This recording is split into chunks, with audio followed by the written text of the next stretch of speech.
This photograph of Harshita Brella went from being a snapshot of her life to a police appeal in her murder investigation. Pankaj Lamba, her husband, is the main suspect. Here he is in Ilford, likely on Monday the 11th of November. Who might have interacted with him, the police want to know. It was the night before, in Corby, in Northamptonshire, police say, that Ms. Brella was strangled, then put into the boot of this car.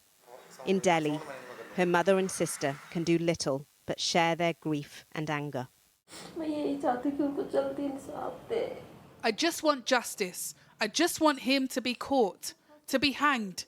Just like my daughter has suffered, make him suffer. Harshita is very innocent and like a kid. Well, she's not she's now 24 years old, but still she's like just a baby, and she's very innocent. She's very hardworking and she's very intelligent in study. She's achieving her goals very fast. A few months, she's getting 3 promotion in her workplace. Last Wednesday, the police were contacted by a member of the public concerned for Ms. Brella's welfare. And it won't have been the first time the police were involved in her private life. In September, Northamptonshire police served a domestic violence prevention order to keep Ms. Brella safe. It stops a perpetrator from contacting or coming near the person.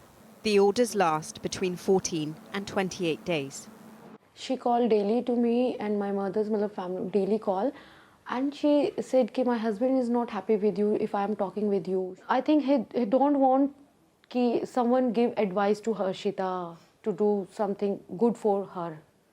So that's why I think, and first of all he wants to cut with me relationship, then with mother. Harshita and her husband had an arranged marriage. The ceremony in the summer of 2023 in India. The pair moving to the UK was an exciting prospect for everyone. Yes, of course I was happy then. Our child is going abroad. Any parent would be happy that our child would move ahead. Days before she was murdered, neighbours in Corby say they heard banging and shouting coming from Ms. Brella and Mr. Lamba's home. Northamptonshire Police Force has referred itself to the police watchdog due to previous contact between the force and Ms. Brella. Harshita Brella's family want justice for their daughter.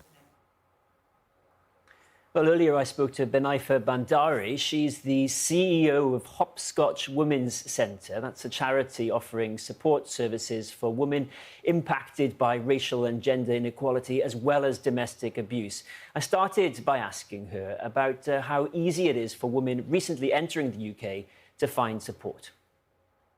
When we see women come over and as soon as they become aware that they're living with a perpetrator, the issue becomes very, very complicated and very secretive very quickly, because her survival is going to depend on that. In Harshita's case, her family were hugely supportive and wanted her to go back to Delhi, but that's actually really unusual. There's a sense of shame and that option just isn't there to go back. So now you're stuck and there's a whole secret around you, and anything you do is going to put further risk to you. It's a very difficult situation to be in. That's why it becomes really important to have a good safety net and an organisation around you that can meet that need and really super sensitively support you. It's understood, isn't it, that Harshita had been under the protection of a domestic violence protection order. Can you just explain a little bit what they are and if they're considered to work or be sufficient? Yeah, they're really important because they're processed quickly. So it's done by the police and it's done straight away. It doesn't need court approval, and it gives the survivor and her support system 28 days to put a case together that's going to go to court for that to then convert into a non-molestation order, which in itself, on average, at hopscotch, they're about 6 months, but they can go on to be, a judge could give that for 3 years, 5 years. So they are really, these protection orders are super important to give that space and time. Yeah, and what we understand that the domestic violence protection order in this case was issued in September. They last a maximum of 28 days, don't they, at present? I mean, That's it. There has been some criticism, though, hasn't there, that they are not effective. I mean, how do they stop a perpetrator accessing, intimidating, being violent against a victim? From our perspective, the most important thing is speed. So if this protection order can be processed really quickly and can be put into place, that's level 1 of security for the survivor. And the government plan, of course, is to halve violence against women and girls within a decade. Do you see at present a way through to achieving that? It feels heartbreaking to even think about anything at the moment with what Harshita's been through. But our hope here at Hopscotch Women's Centre is definitely around education. So we work in schools, for example, with boys who are at safeguarding risk, and we do what we call positive masculinity work.